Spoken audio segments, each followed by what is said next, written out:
Welcome to the Great Detectives of Old Time Radio. From Boise, Idaho, this is your host, Adam Graham. If you have a comment, send it to me, box13 at greatdetectives.net.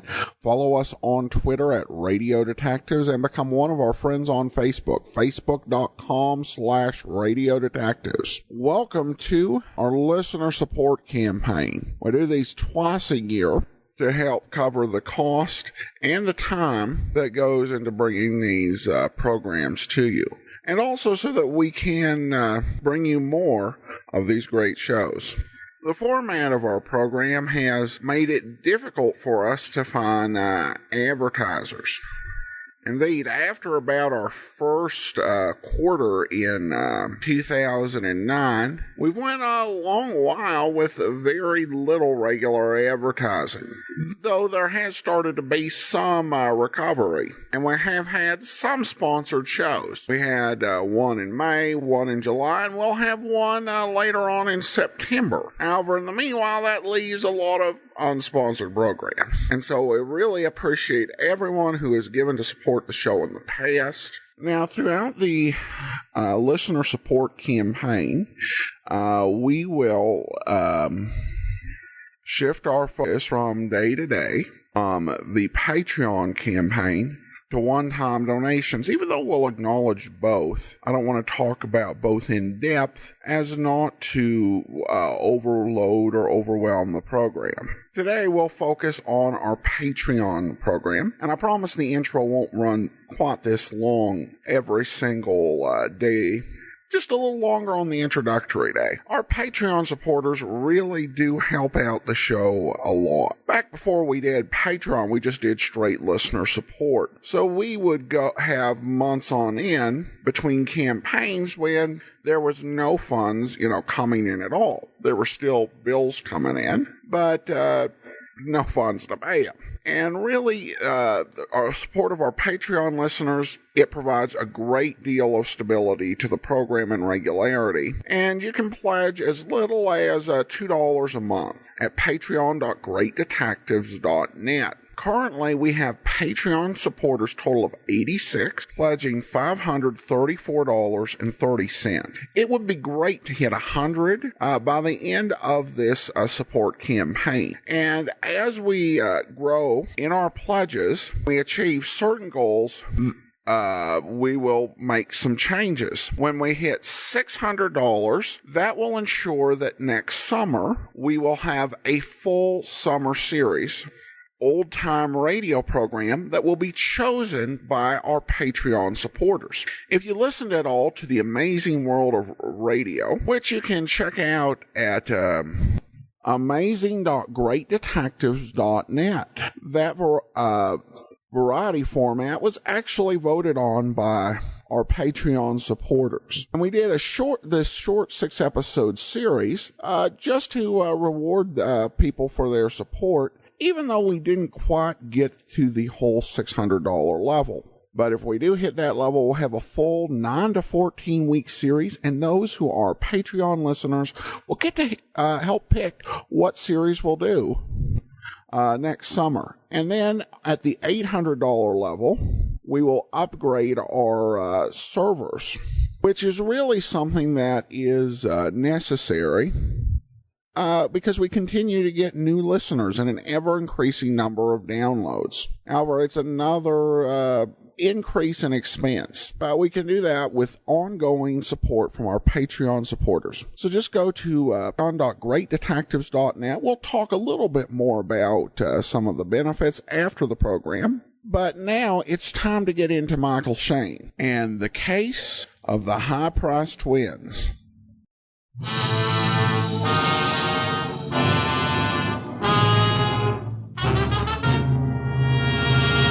I opened my office door. Then I stopped. The whole place looked like a bulldozer had just been through it. Out of the corner of my eye, I saw something come down at my head. I tried to duck, but too late. I felt it connect right over my left ear with a sickening crunch. And everything went black.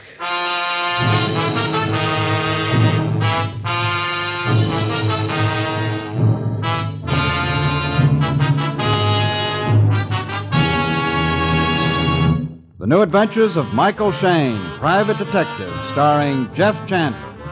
Michael Shayne, reckless, red-headed Irishman, is back again in his old haunts in New Orleans. This is your director, Bill Russo, inviting you to listen to another transcribed episode, which we call The Case of the High-Priced Twins.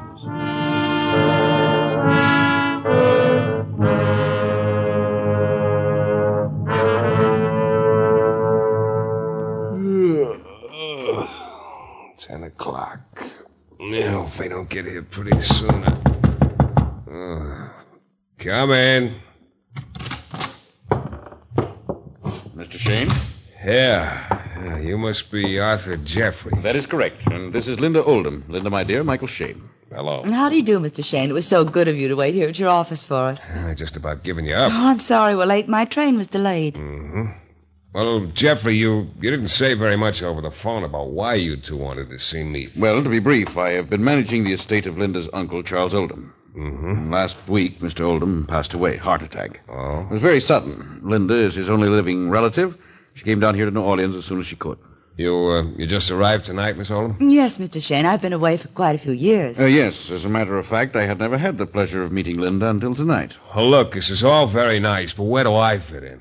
Mr. Shayne, Linda and I both had every reason to believe that Mr. Charles Oldham was a wealthy man. But since his death, we have not been able to find a trace of money or other holdings. Everything apparently just disappeared, along with Mr. Oldham's secretary. His secretary? Yes, a man named Wilkerson. Oh, you think this Wilkerson made off with the dough, huh? Well, it looks that way. The only thing we have to go on, Mr. Shayne, is this. My uncle sent this postcard to me the day he died. Here, please read it. Yeah.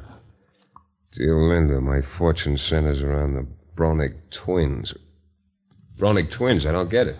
We think Mr. Oldham's secretary, Wilkerson, has made away with the Bronick twins. Well, look, have you tried the Missing Persons Bureau? No, I'm afraid you don't understand, Mr. Shayne. The Bronick twins aren't people. They're not. What are they? The Bronick twins are two identical small coins, Mr. Shayne, each about the size of a dime. Two small coins? Look, Jeffrey, I'm no coin collector. I've got enough to do without running around looking for two small coins. Why don't you take it to small claims court? Mr. Shayne, this is not exactly a small claim we're talking about. What do you mean? Simply that these two coins, the Bronick twins, are worth approximately $35,000. Find them, Mr. Shayne.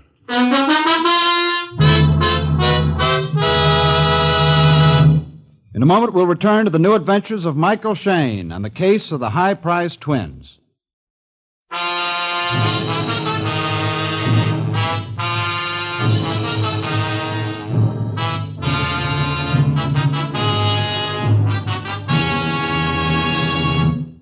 Well, I've been hired to look for a lot of strange things and people in my time, but never before had there been a couple of coins quaintly named the Bronick twins. They belonged to a dead man named Charles Oldham. According to the dead man's niece, Linda Oldham, and the estate manager, Arthur Jeffrey, the coins were worth $35,000. Well, I told them I'd start on the job first thing in the morning, and they walked out of my office. They didn't get very far down the hall. I ran to my office door and jerked it open. Arthur Jeffrey was lying on the hall. Linda was crouched against the wall, trembling. There was a little guy just disappearing down the stairs. I took off after him. Hey, you, stop! Well, he was too fast for me. By the time I got to the front door, he disappeared around the corner. I went back upstairs. Linda was helping Jeffrey to his feet. Mr. Shayne! Mr. Shayne! Yeah, you okay, Jeffrey? Yes, I believe so. He just stunned me. What happened? We were walking down the hall when that man jumped out at us. He knocked Arthur down and started to search him. I screamed and he ran away. Yeah, I wonder how Felix fits into this deal. What? You know the man? Yeah, sort of. Who is he? Little drifter named Felix. There's almost anything for hire. Well, I think this incident should cause us to redouble our efforts to find the Bronick twins. I took the two of them back to their hotel. After we got Linda tucked into her room, Jeffrey and I went to his. I asked him for a description of Wilkerson, the missing secretary. He fished around in his pocket a minute and then pulled out a snapshot. Here, Mr. Shayne. This should serve you better than a description. Yeah. So that's Wilkerson, huh? Yes. Well, I'll see if I can turn up anything on him. About those Bronick twins, how come just two small coins like that are worth such a lot of dough? What's the story on them? Well, all I know about them is what Mr. Oldham told me once. It seems that something over 100 years ago, the town of Bronig in Austria decided for some reason to secede from the rest of the country. You mean they wanted to go in business for themselves, huh? Yes, in a manner of speaking.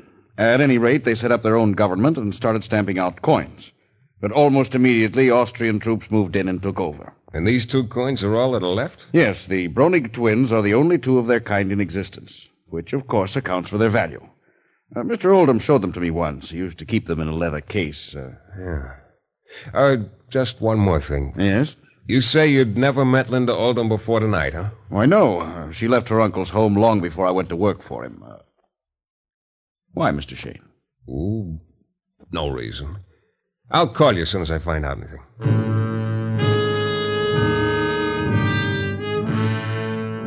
The next morning, for lack of any other starting point, I made a list of all the coin dealers in New Orleans and started making the rounds. Everywhere I went, I shoved the snapshot of Wilkerson across the counter. But none of the dealers recognized the face. So it was just about dark, and I was just about ready to trade the snapshot for a steak and French fries when I wandered into the next to last place on my list. It was a small office on the 2nd floor. On the door was just a name, Dwight Hannibal. Yes?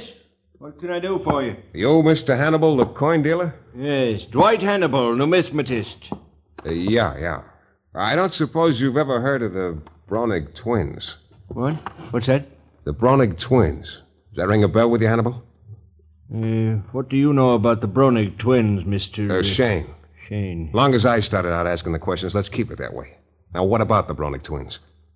Good day, Mr. Shayne. Come on, open up. Here, take a look at the snapshot. Guy named Wilkerson. Does it mean anything to you? Well, I mean... You've seen him before. Mr. Shayne, I don't intend to give you any more information. Look, maybe this will make you a little more cooperative. If there's a sale involved, I'll see you get a commission. That a promise, Mr. Shayne? That's a promise, Mr. Hannibal. Very well. This man Wilkerson was in to see me yesterday. Yeah? He told me about the Bronig twins and promised to bring them in today. But he hasn't shown up. He give you his address? Yes. Oh, yes. The Lafayette rooming house, on St. Louis Street. Uh-huh. Room number 7. Yeah, okay. Did he have the Bronig twins with him when he came in yesterday? No. He said he didn't want to carry them around, but he was going to bring them here today. Can't understand why he hasn't shown up. What? Quiet. What's the matter? Mr. Shayne, what is the matter? I thought I heard something out in the hall. Guess I was mistaken. Well, thanks for the information, Hannibal. I'll see you later. I went downstairs and outside. It was dark now. I started walking toward St. Louis Street. A few doors away, I passed a long black convertible. Just then, the car door opened and a beefy-looking gent shoved his face out. Hey, Mac. You mean me? Yeah, Mac. Come here a minute. Your name is Shayne. Sure, Mac. Hop in. No, thanks. I said hop in, Mac. We're going to go see the boss. Who's the boss? I forget his name, but he'll remember it. Now, look, I haven't got time for interviews. The boss has, Mac. Now, do you get in, or do I have to take this gun out of my pocket and convince you? Okay. I'm convinced. Let's go, Mac.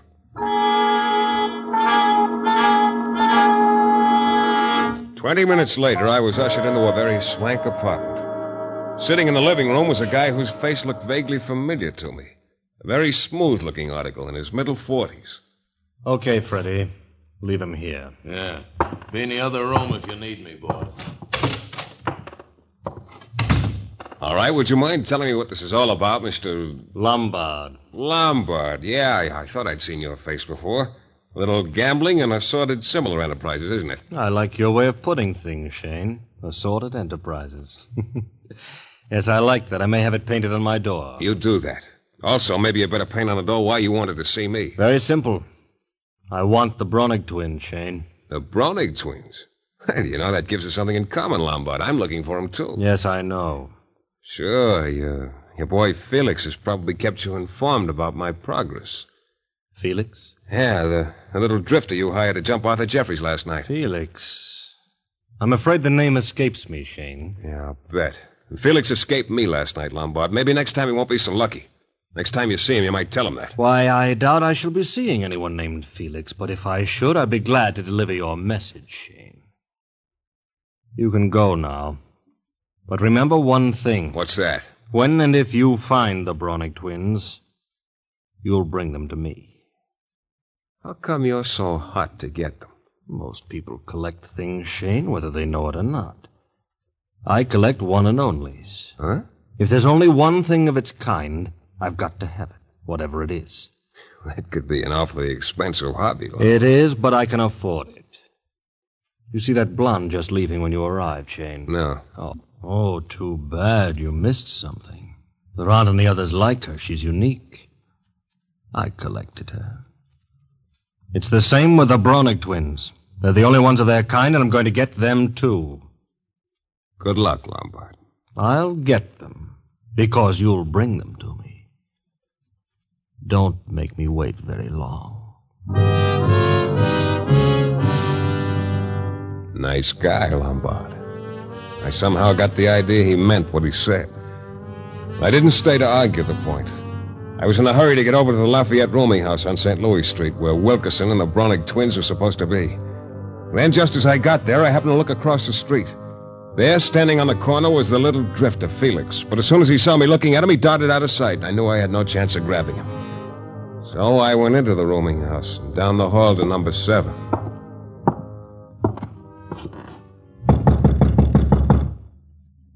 No answer. No answer twice. Yeah, unlocked. 3 steps into the room and I stopped. From the looks of things, I was just about 5 minutes too late.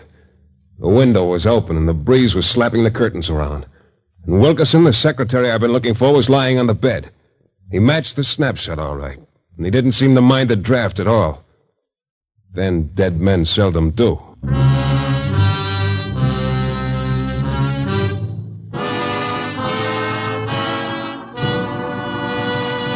In a moment, we'll return to the new adventures of Michael Shayne and the case of the high-priced twins.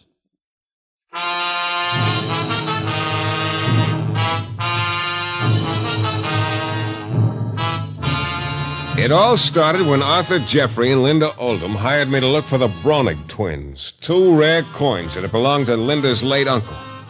They seemed to think the dead man's secretary, Wilkerson, had run off with the coins. The next day, I found a jittery coin dealer named Hannibal, who told me Wilkerson had been dickering with him about the Bronick twins. I got Wilkerson's address from Hannibal, a rooming house in the quarter. When I finally got there, I was a couple of minutes too late. Wilkerson had been stabbed to death very recently. I found a payphone down the hall and called homicide. Then I went back to Wilkerson's room. It occurred to me that the killer had left in a hurry, and maybe, just maybe... While I searched the room, got nowhere. And then in the closet, I saw a hole in the plaster. I stuck my hand through and pulled out a red leather case about 6 inches long and 3 inches wide. I slipped it into my pocket and went back to my office. And then I opened the red leather case. And there they were, the Bronick twins, nesting cozily in black velvet. 2 tired-looking coins the size of dimes with some writing on them that I couldn't read. Then I heard a noise in the hall. I shoved the coins in my pocket and pushed the case into my wastebasket and dropped a newspaper on top of it. Hello, Mac. You again. Now look, muscle man. Come on, Mac. Time for another interview with the boss. Look, it's midnight and I'm up. Mac, on the double. This gun says so. Okay. Okay, Freddie, but you couldn't have picked a worse time. Yeah, that's what I figured. Lombard will love me. That all depends, Mac. Depends on what? How much you cooperate with him. I'm afraid it isn't a question of cooperating anymore. Huh? It's just a case of getting caught with... Oh, wait a minute. What's the matter? I just remembered I'm out of cigarettes. Oh, come on. No, really, I don't have... Look, Mac, I got plenty of them. Well, you don't smoke my brand, Freddie. Now, look, I can get some right here in this cigarette machine. All right, but step on it. Yeah, sure, okay. Hey, what's the matter with this machine? Come on. All right, cut it out. The machine doesn't work. I said cut it out. Cut it out, will you? A wise guy, huh, Mac? Are you trying to make enough noise to bring some help your way? Okay. You found me out. You're a clever boy. Yeah, let me plug this coin slot first. The machine's out of order. Yeah. Okay, let's go.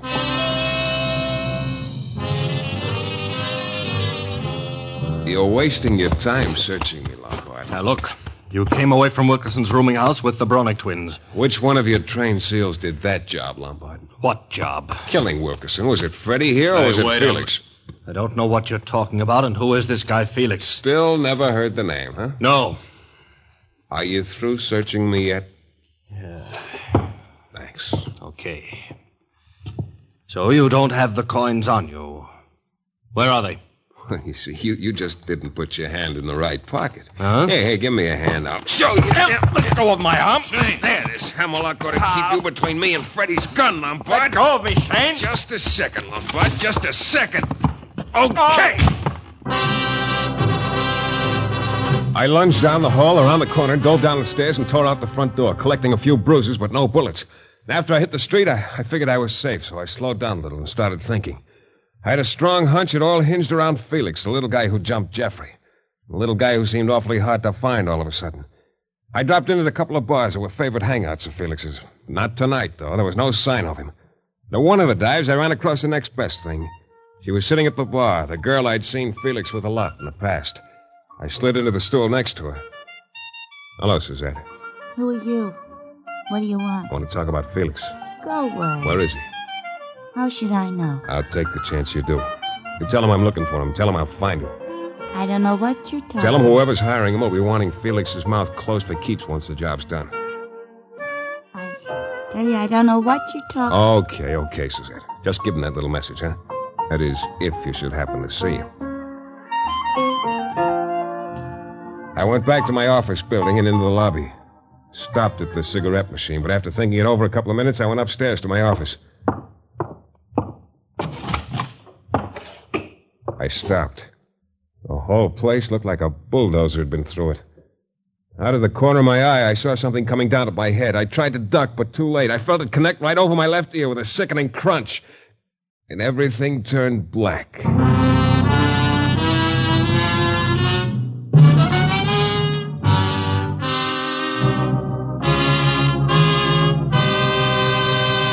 In a moment, we'll be back with the thrilling climax to tonight's Michael Shayne adventure.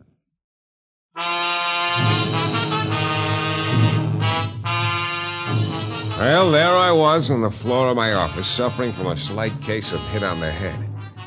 Then gradually the blackness started to thin out a little. I could see someone bending over me. It was Arthur Jeffrey. Mr. Shayne. Mr. Shayne. Yeah. Oh, Jeffrey. Mr. Shayne, are you all right? Yeah, I guess so. What happened? Well, I don't know. I've been trying to reach you by phone all evening, and finally I became concerned. I came over here to your office and arrived just in time to see a small man darting away. I ran upstairs and, well, I found you like this. Did you get a good look at the guy? Well, not a very good one, I'm afraid. Was it Felix? You know, the little guy who jumped you? It could have been. I'm not really certain, Mr. Shayne. Yeah. Well, looks like he took a good look around the office. What a mess. Place looks like my head feels. Well, obviously, whoever it was searching for the Bronick twins, Mr. Shayne. Which is why I've been trying to reach you all evening, to find out what progress you've made. Have you located the coins? I know where they are. You have them? I said I know where they are. Mr. Shayne, your manner is slightly evasive. Yeah. A couple of things have happened to me lately to make it that way. Look, you go get Linda and come back here. I'll turn the Bronick twins over then. Jeffrey's face lit up like a jukebox when I told him that, and he scurried off to pick up Linda. I spent a couple of minutes putting my office and my head back together, and then I went downstairs. Apparently, I was holding open house tonight. There was a visitor waiting at the bottom of the stairs. Good evening, Mr. Shayne. Well, Dwight Hannibal, the coin dealer. No, Miss... Yeah, I know. No, Miss Matist. Yes. Mr. Shayne, you promised to keep in touch with me, and you didn't. Yeah, I told you if there was a sale, you'd be cut in, but there's not going to be a sale. But, Mr. Shayne... As long as you're here, though, you might as well take a look at the Bronick twins. Where are you going? The cigarette machine here. I don't understand. Very simple. I press the coin return button, and out drop the Bronick twins. You've been hiding them in that cigarette machine. Well, at the time, I didn't have much choice. Yeah, I guess I can take the plug out of the coin slot now. Well, there they are, Hannibal. The Bronick twins. Ah.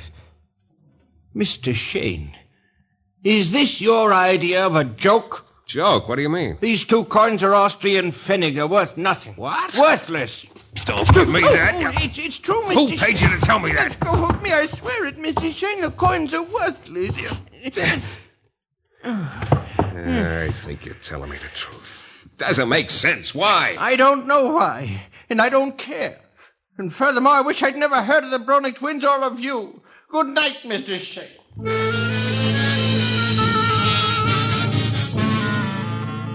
Hannibal stalked off, and I went back upstairs and slumped down in my chair. I was beat. Here I've been knocking myself out and getting knocked out for 2 worthless coins. It occurred to me that old Mr. Oldham must have had a pretty twisted sense of humor to play a trick like that on his niece. That message he sent her about his fortune centering around the Browning twins, and all the time... When I stopped, fortune centers around the Browning twins. Yeah, it was as simple as that. A red leather case. I scooped up my wastebasket and started tossing papers out, and there it was, right where I'd put it. I opened it up and ripped off the black velvet lining. There was a message in white ink, and this time it made perfect sense. I dropped the case in my pocket, turned out the lights, and tore down the stairs out on the sidewalk. I bumped right into Arthur Jeffrey and Linda Oldham. Mr. Shayne, Arthur said... Yeah, look, Jeffrey, would you mind waiting in the lobby a minute or two? I want to talk to Linda. No, I don't mind, but it's rather late. Well, this will only take a minute. All right. Mr. Shayne, I'm afraid I don't understand what this is all about. Linda, I have the Browning twins. You do? Oh, wonderful. Not so wonderful. According to a coin expert, they're worthless. They're what? Worthless. Oh, that's bad news, Mr. Shayne. Yeah. It's an awful disappointment. I don't understand why Uncle Charles would... But that doesn't matter now, I guess. Well, I want to thank you anyway, Mr. Shayne. I'm sorry you went to all the trouble. You're willing to let it go at that, huh? Well, there's not much else for me to do, is there? Okay. You just passed a little test, Linda. Test? I don't understand. Here. Here's the leather case the coins were in. Read the message written on it. Message? Linda, I can't trust anyone around me, so I'm taking this weight. Mr. Shayne, the message tells me where to find the key to the safety deposit box. Yeah. I think you'll find your uncle's money in that box. Your money now. But it's all so... Confusing? Yeah. Don't worry about it. Just take the case and... Well, maybe you better leave now. I got a little stalling to do. I don't know how to thank you, Mr. Shayne. I don't know how much will be in the box, but I want you to know I'll send you a check as soon as I find out. That'll thank me fine. So long, Linda. I went back into the lobby. Jeffrey and I started upstairs to my office. He had a very puzzled look on his face, but he didn't say anything. I opened the door to my office and we went in. I reached for the light switch, but before I could click it, a voice cut through the darkness. Mike, don't turn the lights on. Huh? It's Felix. Don't turn the lights on. I don't want anyone to see me here. Felix, what are you... I know you've been looking for me, and I've been hiding, but I can't hide anymore. He's out to kill me. I know that now. Shut up, Felix. Shut I up. want to tell you, Mike, you got to protect me. I'll tell you everything. Felix, will you... It was Jeffrey, Mike. Jeffrey's the one. Oh, fine. He had me to jump him when he left your office to make it look like he was legit. Then he had me follow you to the coin dealers. I overheard the guy tell you where Wilkerson was staying. I told Jeffrey, but I didn't know he was going to kill Wilkerson. Look, Felix, Another thing. I was hiding down the hall a while ago. I heard Jeffrey tell you he thought it was me who slugged you. I didn't do it, Mike. Jeffrey did, so's he could search you. Then he brought you too, so's you wouldn't think he did it. Are you all through now, Felix? Yeah. Okay. I'll turn on the lights. Yeah. Jeffrey! Yes, indeed, Felix. Mike! Why didn't you stop me? Small matter of a gun in the side of my neck. Jeffrey, I'll get to you in a moment, I- Felix. Quiet. First, there's a small transaction with Shayne. The Brony twins, please. You know, the way it's beginning to fit together, you and Wilkerson were in the deal together. He swiped the coins and you were to meet in New Orleans and split. Only Wilkerson decided to hide out. Mr. Shayne, the Brony twins, please. Okay. Here they are, Jeffrey. Not the coins, the leather case. Oh, you figured it out, too. The case! Shayne, by the time I count 3, if you haven't given me the case, That's going to be a little hard to do, Jeffrey. You see, 1, Look, 2... Okay, Mac. Lomba. Stay where you are, you! Huh? Shayne! Hey. How it goes, Mac? Freddie, I never thought to see the day when I'd be glad to see you, but I'm glad to see you. You took Jeffrey's eyes off me just long enough so I could clip him. Look, Mac, I don't know nothing about that. All I know is Lombard says... Yeah, I know. Your boss Lombard wants the Browning twins for his one and only collection. That's right, Mac. And this time... You know something, Freddie? I'm going to let you have them. Huh? There they are on the desk. Help yourself. Well, that's real cooperative of you, Mac. Yeah, just one thing. When you give them to Lombard, you better start running. Running? Why? Because I got a strong hunch Lombard's going to be awfully unhappy. Mac.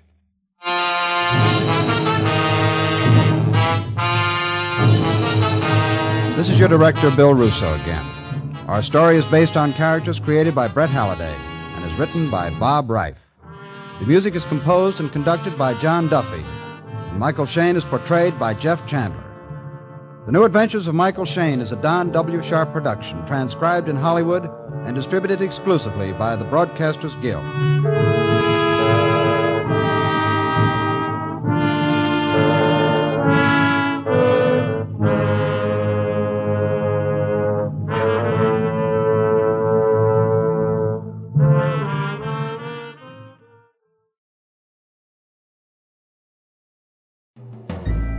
This is Andrea J. Graham, author of the Web Surfer series. Oh, and a Madam's Wife. You're listening to The Great Detectives of Old Time Radio.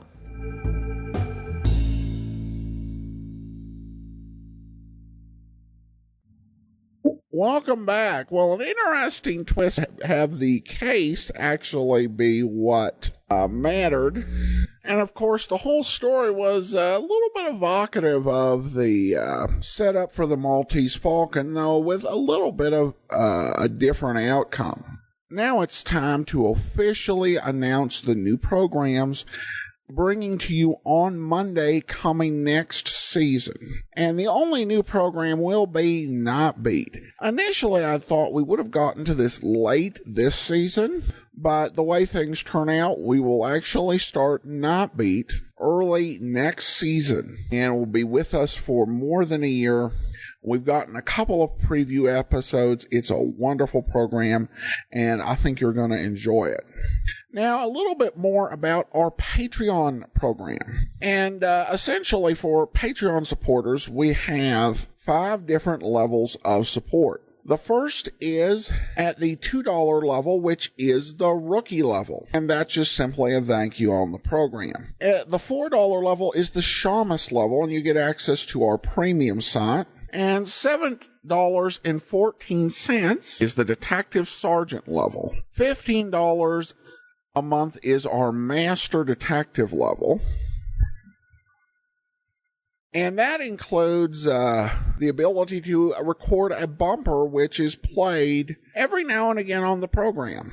And then at the $30 level, that is our Chief of Detectives program. And when you're one of our Chief of Detectives, you can actually request and suggest special programs that we will do on the podcast feed as a Patreon special for Chief of Detectives. There are a lot of other benefits that are offered, and we will fulfill those on request. But we've had hardly anyone take advantage of them. For example, the Master Detective level comes with one Colonial Radio Theater audio drama every 6 months, and have not had anyone actually request that particular benefit. So if there's interest, we'll do that, but we won't go into great detail on it on the air. But it does build a lot of stability in the show, and Patreon listeners will often